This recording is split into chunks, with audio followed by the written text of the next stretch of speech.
T'as pas fait ça. J'ai cut vraiment, c'est limite, on commence à dire...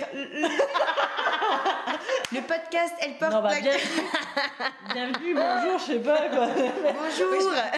Je me bave de... Galère.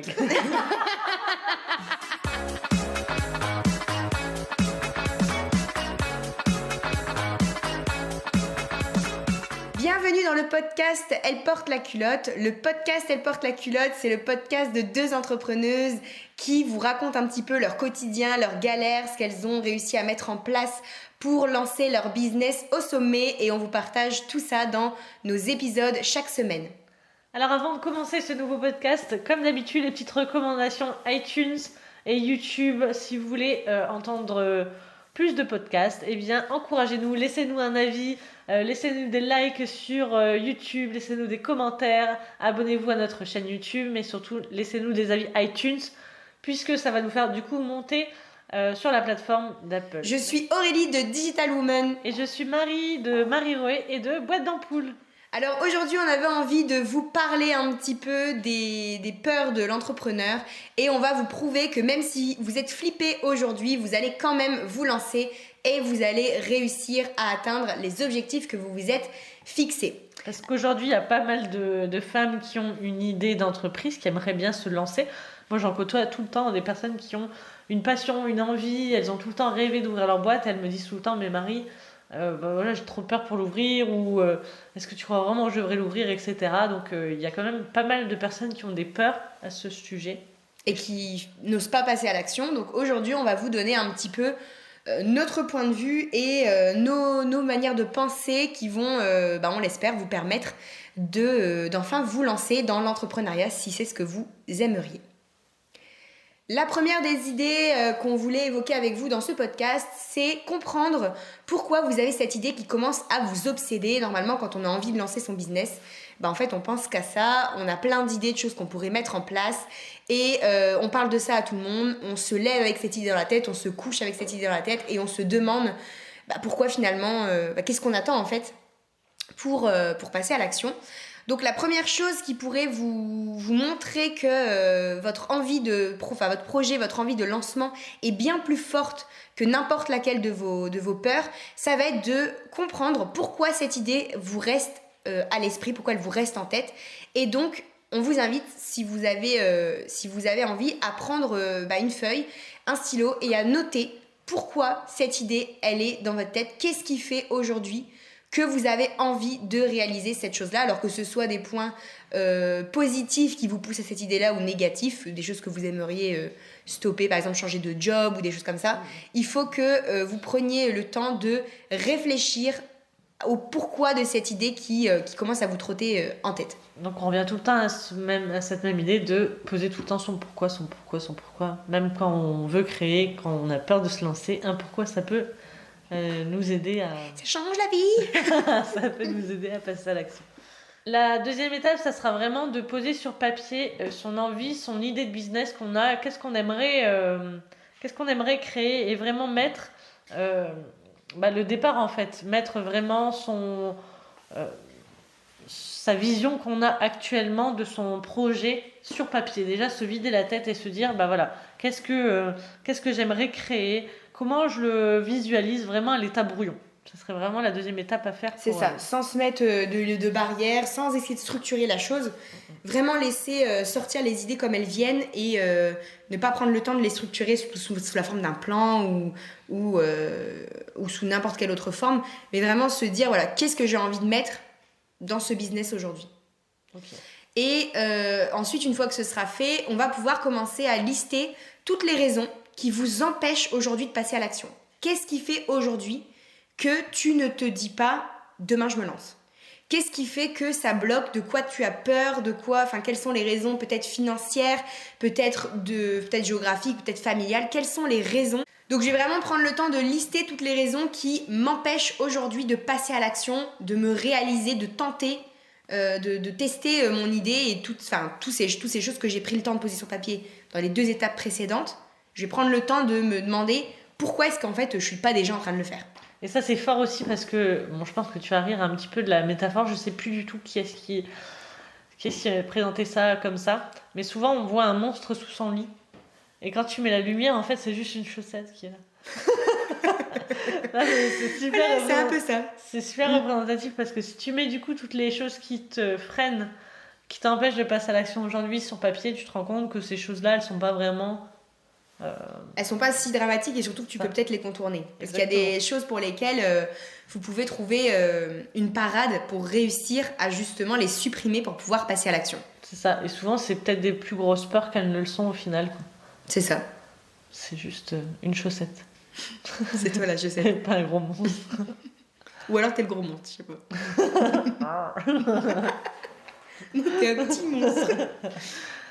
Alors, point numéro 4 qu'on vous a listé du coup pour sauter le pas, c'est d'être OK avec le fait que vous ayez peur. Parce que clairement, qu'on se le dise, on a toute peur. Même si on a notre entreprise qui est déjà créée, même si on est en phase de développement, même si... moi, je parle souvent des entrepreneurs même qui gagnent déjà des milliers d'euros, et bah,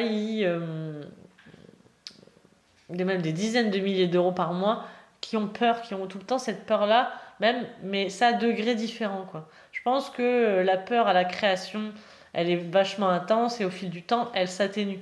Au fil des mois, au fil du temps qu'on voit que, bah voilà, que les clients arrivent, etc., la peur, elle diminue. Mais du coup, au début, cette peur, elle est omniprésente. Mais il faut se dire, bah voilà, on est OK avec la peur, de toute façon, elle vous quittera jamais. On a tout le temps peur, on a tout le temps cette peur qui reste, mais à degrés différents. Donc, il faut juste s'habituer à cette peur. Et je me souviens, j'avais fait une vidéo là-dessus sur la peur, etc. En fait, souvent, quand on a peur de quelque chose, c'est parce que cette chose est importante pour nous. Donc, en fait, la peur, c'est juste un indicateur de ce qui est important pour nous ou pas. C'est pas vraiment quelque chose qu'il faut éliminer, contourner ou se battre contre. En fait, c'est juste un indicateur qui nous dit ça me tient à cœur. Donc la peur, c'est pas négatif, donc on est OK avec la peur. Le 5e point, c'est que de toute façon, si vous ne tentez pas, vous ne saurez jamais tant que vous n'aurez pas essayé, tout simplement. Parce qu'on est tout le temps en train de se faire des films, à se dire oui, mais si il se passe ça, s'il se passe ça, ou au contraire, si ça fonctionne pas, si... Mais voilà, avec des si, on refait le monde, comme d'habitude, on entend partout ce petit proverbe. Et c'est vrai que tant que vous n'aurez pas essayé votre idée, celle qui vous obsède et que vous nous avez que vous avez pris le temps là, de lister au tout début de ce podcast, eh bien, si vous n'avez pas pris le temps de juste essayer, vous ne pourrez pas savoir si il pouvait y avoir une issue positive.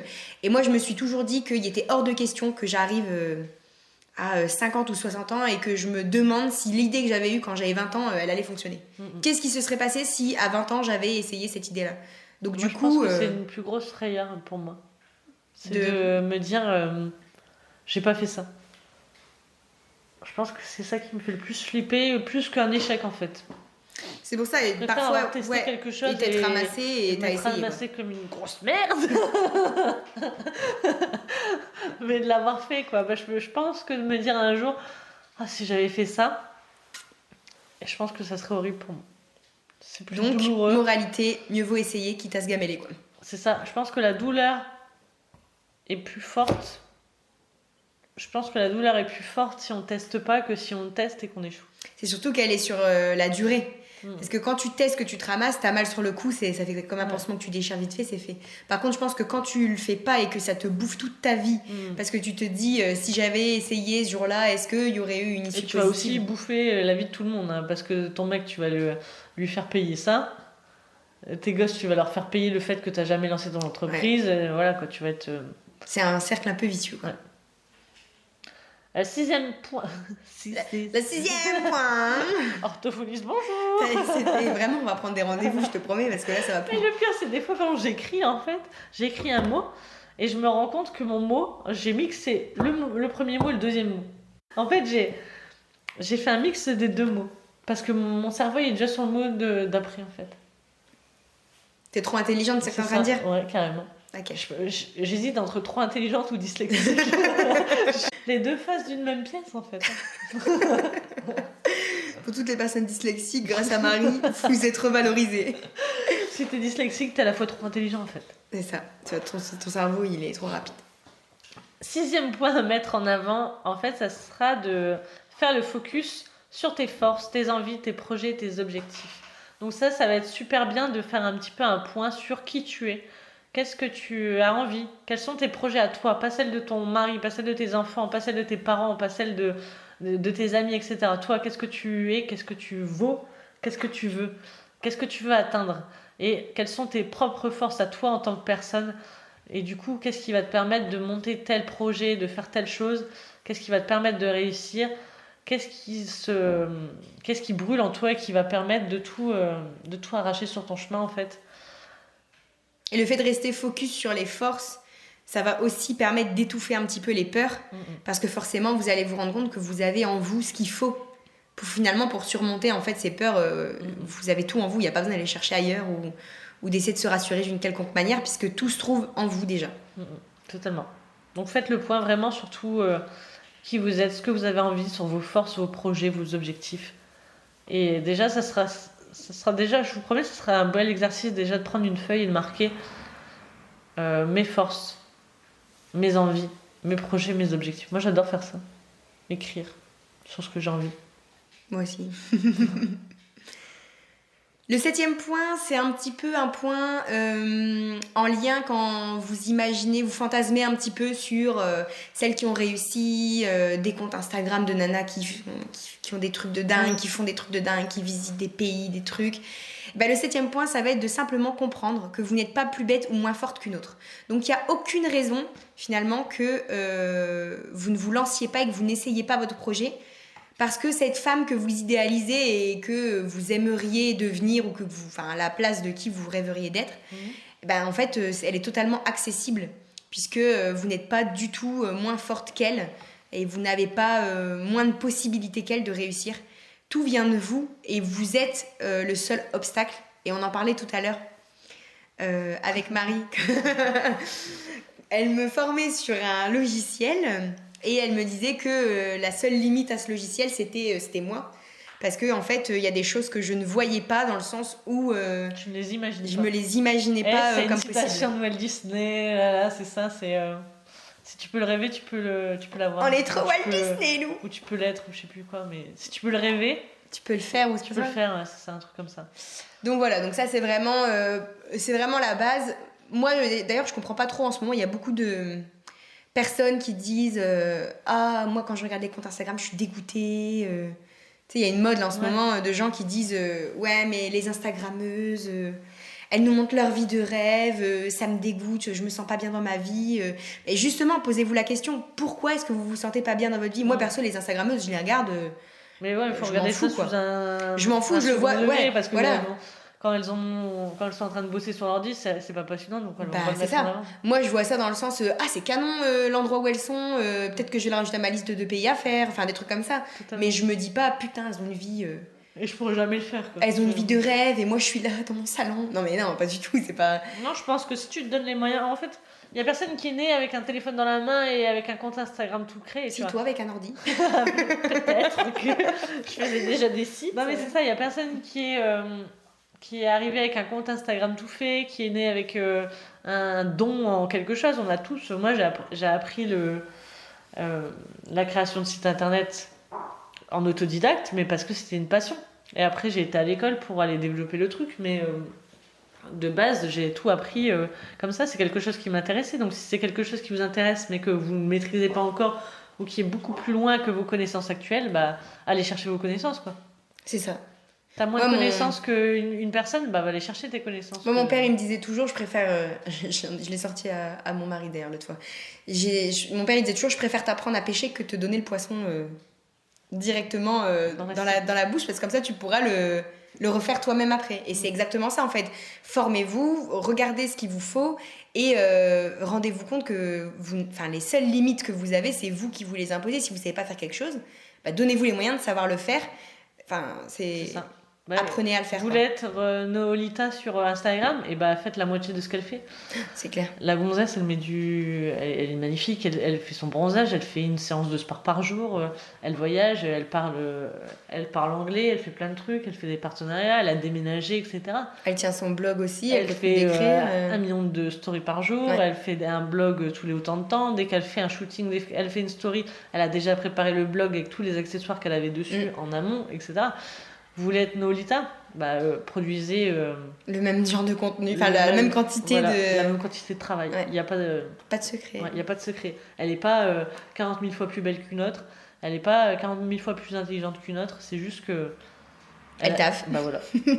Donc vous n'êtes pas plus, t'es pas plus bête, t'es pas moins forte. C'est juste que tu dois te mettre en action. 8e point, il n'y a que ceux qui ne font rien, qui ne se trompent jamais. Alors tente, et si tu échoues, au moins tu auras le mérite d'avoir tenté l'aventure. Donc ça, on en a parlé un petit peu avant, mais tente, essaye, ouvre, teste, lance-toi, écris cet article, fais cette vidéo, lance ce produit, lance cette nouvelle formation, parle à telle personne. Voilà, essaye, parce que si tu n'essayes pas, déjà ça va te bouffer comme on a dit précédemment, mais aussi c'est possible que tu te trompes. C'est possible que tu échoues, mais au moins, tu auras tenté l'aventure. Faut juste pas écouter en plus les gens qui ont toujours leur mot à dire. Regarde, t'as pas réussi. Faut leur dire, toi, lève-toi de ton canapé, essaye, et puis après, on discute de ce que t'as réussi ou pas. Parce qu'en fait, c'est exactement ça. Si vous essayez pas, vous pourrez pas vous tromper, ça c'est sûr. Ça, quand on fait rien, on peut pas se tromper, ça c'est clair et net. Dites-vous que si on vous reproche d'avoir échoué, vous savez que si vous avez échoué, c'est parce que vous avez essayé. Et ceux qui vous le reprochent, c'est qu'ils ont rien compris. C'est juste ça, et continue, il reste 3 points. C'est à toi, bagel. Oh merde. Elle m'a dit bagel, rien à voir.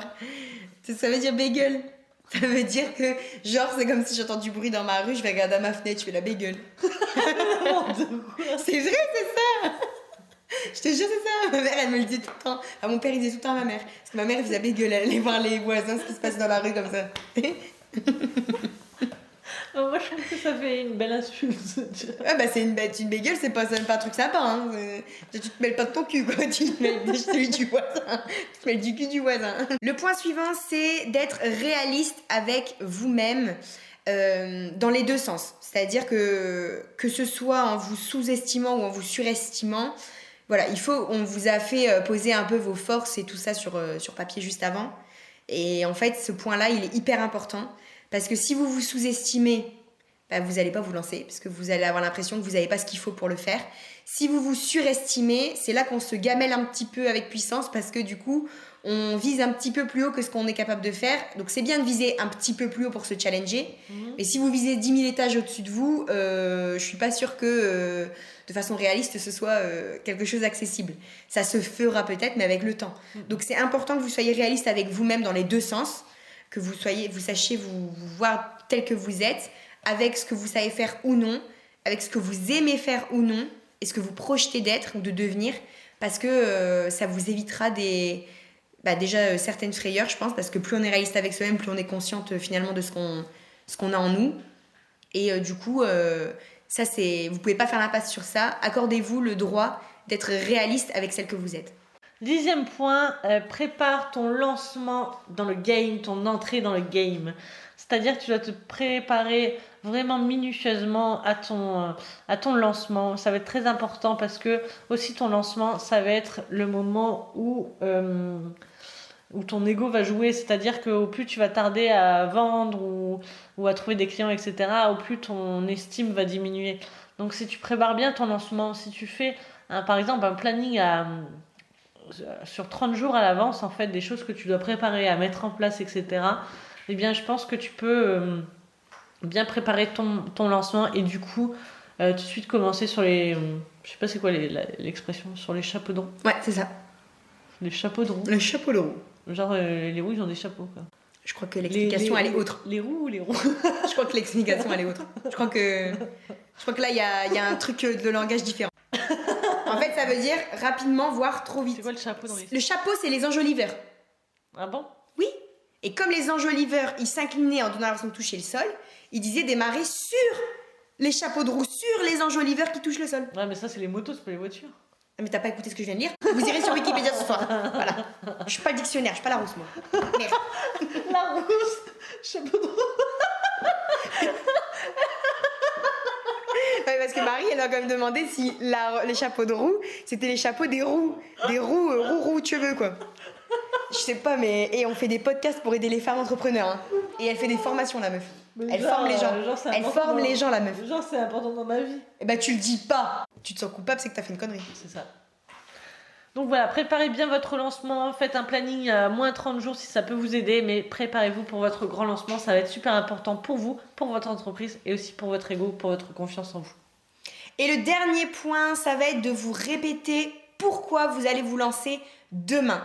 Donc là, c'est la dernière ligne droite pour faire vraiment, pour étouffer complètement vos peurs et vous lancer en fait tout simplement à l'issue de votre planning, pourquoi pas, par exemple.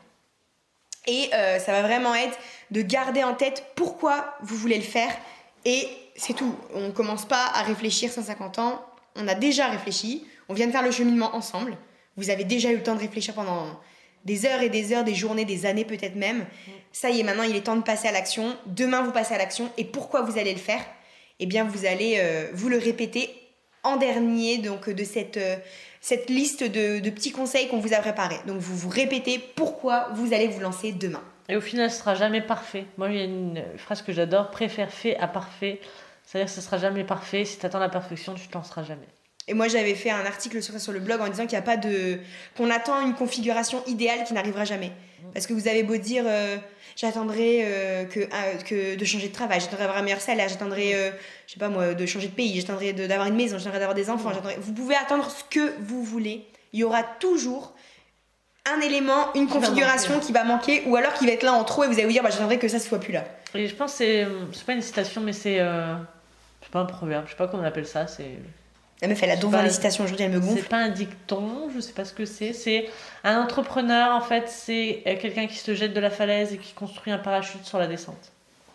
C'est la représentation de l'entrepreneur. C'est ça. Hein. C'est ça. C'est au-dessus de la falaise, et bah tu sautes, de toute façon, tu sais pas ce qu'il y a derrière, et tu construis ton parachute sur la descente. Donc voilà, on espère qu'avec tous ces points-là, vous allez vraiment vous lancer, vous dépasser vos peurs, vos blocages. Vos blocages, et vraiment vous le lancez. Et on aimerait bien avoir un retour de ça. Envoyez-nous un petit mail à contact@elleportelaculotte.com. Donc elle au pluriel porte ENT laculotte.com. Donc contact@elleportelaculotte.com pour nous dire voilà, si vous êtes déjà lancé, si vous voulez vous lancer, si vous allez vous lancer, etc. On a vraiment hâte de tout savoir. Maintenant, place aux recommandations. Donc, on va, comme d'habitude, vous recommander des choses qu'on a utilisées, qu'on a aimées ou qu'on a vues, etc. Moi, j'ai une recommandation à faire que j'utilise là depuis 2 jours. C'est quelque chose de tout con, de tout bénin. C'est quelque chose qu'on me dit de faire depuis souvent. En fait, c'est d'utiliser le micro de mon smartphone. Donc, je m'explique. C'est-à-dire que souvent, moi, tous les messages, tous les commentaires, etc., je les tape à la main. Et c'est vrai que du coup, des fois, je ne réponds pas à des messages ou à des mails, etc. puisque ça va me demander énormément de temps et je suis en train de faire une autre tâche où je suis au volant ou où je suis en train de faire quelque chose d'autre et j'ai pas le temps à consacrer à répondre à ce message. Mais du coup, depuis 2 jours, là, j'utilise le micro de mon iPhone pour répondre. Je dicte en fait à mon iPhone. Et en fait, l'iPhone, avec les mises à jour, il a tellement bien fait les mises à jour et tout que maintenant, quand tu dictes un message, sincèrement, il écrit mieux que ce que j'écris. Du coup, voilà. Là, ça fait 2 jours que je fais ça. Tous mes messages, à chaque fois que je veux noter quelque chose, je le fais à la voix. Et je vois vraiment une nette évolution à ce côté-là. C'est-à-dire que je réponds du coup maintenant à tous mes messages, tous mes mails, parce que je vais pouvoir juste... Voilà, même si je suis en voiture, j'ai le micro, etc., je vais dicter le message. C'est canon, ça. Ouais. Tu vas essayer? Ouais, je crois. Parce que même les messages sur Instagram, je le faisais déjà pas, ou je réponds juste un smiley parce que je suis entre 2 rendez-vous, parce que je suis en train de faire telle ou telle chose. Et là, juste de dicter le message, ça me prend au moins 5 fois moins de temps que de l'écrire. Et du coup, je trouve que c'est plus complet. Voilà, c'était ma petite recommandation. Moi, ma recommandation, elle va être sur une application. Je crois que la dernière fois, c'était déjà une application. Ouais, c'était une folle d'application. Me fait la fond les applis. J'ai ajouté une application qui est Bankin, donc vous connaissez peut-être. C'est une application qui vous permet d'avoir une gestion, on va dire, de vos comptes bancaires. Pourquoi je vous recommande ça aujourd'hui? Donc déjà, ce qui est cool, c'est que en un coup d'œil, donc déjà vous pouvez personnaliser. Il y a plein de trucs à modifier. T'as pas dit ce que c'était? Si, j'ai dit c'est une application pour gérer les comptes bancaires. Pardon. Elle écoute jamais, elle. Ouais, je t'ai juste pas écouté. Elle m'a saoulée, elle m'a coupé en plus. Donc moi, je l'ai installée pour voir un petit peu où se trouvaient mes dépenses et est-ce qu'elles étaient vraiment toutes utiles dans mon quotidien. Pourquoi est-ce que je vous partage ça aujourd'hui? Parce qu'au-delà du fait qu'elle est personnalisable, que vous pouvez recevoir des notifications quotidiennes de l'état de vos comptes, etc., c'est une application qui va vous permettre de voir s'il y a des endroits où vous dépensez votre argent inutilement, entre guillemets. Et du coup, par exemple, vous avez envie de vous payer une formation, vous avez envie de vous payer un produit, un bouquin, un truc que vous ne pouvez pas vous offrir aujourd'hui parce que vous dites j'ai pas le budget. Et bien avec cette application, vous allez pouvoir trouver ce budget parce que moi je suis persuadée que vous l'avez en réalité et que c'est qu'une question d'organisation et de dépenses. Donc avec l'application, ça va vous permettre de voir dans quel domaine vous dépensez. Donc par exemple, il y a un truc de course, il y a un truc de fast-food, il y a un truc de shopping. Toi, je vais le remettre là, tu m'as donné envie. Non mais franchement, c'est vachement bien foutu. Et du coup, ça vous permet de faire le point tous les mois de ce que vous avez dépensé. Si vous dépensez plus ou moins selon les mois. Et l'idée, ça va vraiment être de aussi gérer vos dépenses fixes. Par exemple, qu'est-ce qui va tomber tous les mois, le crédit ou le loyer, les assurances, je sais pas, les mutuelles, les machins, enfin tous les trucs qui tombent tous les mois. Et du coup, si vous avez envie de vous offrir quelque chose pour votre business, si vous avez envie de vous offrir quelque chose pour pousser votre entreprise, vos compétences, votre mindset, ce que vous voulez, et ben vous allez trouver cet argent parce qu'avec cette application, vous allez ouvrir les yeux, vous allez vous rendre compte que vous dépensez votre argent sur des choses sur lesquelles vous pourriez peut-être fermer les yeux quelques mois, histoire d'économiser la somme dont vous auriez besoin. Et t'as précisé que c'était gratuit? C'est gratuit. Et tu peux les player? BANKIN apostrophe. J'adore le logo. Non mais l'esthétique est canon. Ouais, j'adore. C'est canon, c'est hyper intuitif. Moi j'aime bien tu sais que j'aime bien les cercles avec les les cercles avec les montants. Non, là il y a des cercles avec des montants, des couleurs, des trucs. Ouais, et après quand il sait pas, déjà il est super intelligent le truc parce qu'il te range bien. Faut contrôler. Moi le premier mois j'ai bien contrôlé que tout était dans les bonnes catégories, mais c'est hyper bien, enfin c'est intuitif, tu vois, ça le fait tout seul. Je l'avais arrêté parce que Crédit Mutuel il le fait maintenant. Ah ok. Voilà, la BNP moi elle le fait pas. Moi elle le fait la BNP mais le truc est dégueulasse. Et une fois sur 4, tu peux pas te connecter à ton compte parce que leur site est en maintenance. Donc bref, et là du coup ça me permet vraiment Puis tu n'as pas autant de catégories dans le site de la BNP, là tu as plein de catégories et quand il sait pas, il te le met dans un truc autre service non classé. Et du coup, tu peux choisir toi de le mettre dans une catégorie adaptée si jamais lui il l'a pas détecté, mais de manière générale il range super bien les dépenses. Super, au top. Bien, merci d'avoir écouté ce 5e podcast. Elle porte la culotte, j'espère que ça vous a plu, que vous aimez nous entendre, que vous rigolez bien et que ça vous rêvez de notre voix la nuit. Voilà, si ça vous plaît, n'hésitez pas, laissez-nous des avis, laissez-nous des étoiles, laissez-nous des commentaires, envoyez-nous des mails, dites-nous. Et même si vous avez des idées de futurs podcasts, des thèmes que vous voulez que l'on aborde, n'hésitez pas à nous envoyer tout ça par mail, par message, par commentaire, par avis, etc. En attendant, on vous embrasse et on vous dit... Fin. Je sais pas, t'as qu'à finir toi. Fini.